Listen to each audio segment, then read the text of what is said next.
Hello everyone. The story I'm going to share today is God is merciful to people.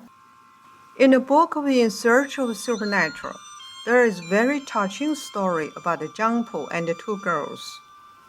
Zhang Pu, courtesy name Gongzhi, served as governor of Wu State. The imperial court summoned him back to the capital, and he passed through Mount Lu on the way. His daughter, her cousin, and a maid together went to visit Temple Mount Lu. The maid pointed to a handsome young man's statue and joked with Miss Zhang, saying, "Let this one be your husband." Miss Zhang just showed a sweet smile and did not say anything. These girls continued to enjoy themselves and did not return until dusk. That night, Zhang Pu's wife dreamed that the god of Mount Lu came to deliver the betrothal gift, saying, "My son's not very capable, but I am grateful that you have chosen him as your son-in-law. Please accept these gifts as a token of my humble gratitude." Zhang Pu's wife woke up and found the dream very strange, so she recounted the dream to Zhang Pu and everyone else. The maid suddenly remembered what she was joking with Miss Zhang at the mountain god temple daytime. Upon hearing this, Mrs. Zhang became frightened and urged Zhang Pu and his family to leave that place immediately. Then they hurriedly went on the boat. But when the boat reached the middle of the river, it suddenly stopped and refused to move any further. The water in the river was still flowing rapidly, but the boat remained motionless, leaving everyone on board shocked and frightened. So they all threw food and belongings into the river, but the ship still didn't move. Suddenly they heard someone say, "Mr. Zhang, if you throw your daughter into the water, the ship will be able to move." Everyone was surprised. How could someone say such a thing? Then they asked each other and found no one on the ship had said such an unkind thing. Everyone understood that this was probably God of Mount Lu's well. One person spoke up quickly. "God has already told us his will. So think about it.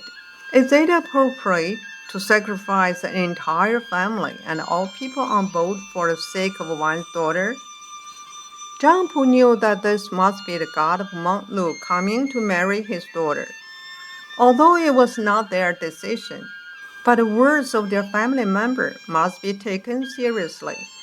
Moreover, his own daughter was there and showed no sign of refusal or opposition. God knows what was in her heart. Zhang Pu surprised his grief and said to his wife, "I really can't bear to see our daughter to be thrown into the river. You and the family should take care of this." He climbed into the small room above the cabin and lay down, leaving his wife to throw their daughter into the river. Of course, Zhang Pu's wife was reluctant to throw her own daughter into the river, so she secretly decided to replace her own daughter with the daughter of Zhang Pu's deceased brother. The niece also agreed to go on her cousin's appointment. With tears in her eyes, Mrs. Zhang asked her niece to sit on the mat. They gently lowered the mat into the river, and the niece and mat quickly sank. Only then did the boat slowly begin to move. Zhang Pu came down from the small room with tears in his eyes, wanting to comfort his wife. He saw his daughter still sitting beside his wife. Knowing that his wife had thrown her niece into the river to replace his daughter, he flew into a rage and exclaimed, "How can I face the people in the world anymore?" Then he threw his own daughter into the river. The daughter cried out as she sank beneath the surface. Everyone on the boat was overcome with grief. 2 hours later, the boat arrived at the next ferry crossing. Suddenly, everyone saw the two girls who had fallen into the water standing at the edge of the crossing, their robes fluttering in the wind, waving to everyone on the boat. The boat approached the pair, An official stood on the shore and said to Zhang Pu, "I am the chief clerk of the god of Mount Lu.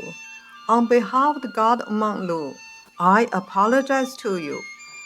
He knows that gods cannot marry human, but he admires your benevolence and righteousness, so he is returning the two girls back to you." Miss Zhang asked her daughter for details. The two girls said, "We only saw beautiful houses and government officials and soldiers. We didn't feel like we were in the water." The family burst into laughter. The passengers on the boat were all amazed. In the story, we see that Zhang Pu's selflessness moved the mountain god. Thus, the two girls were saved. So once again, the fact proved that God always takes care of the kind-hearted people. Thank you very much for listening to the story. More touching stories will be ready for you if you just subscribe it. Thank you again.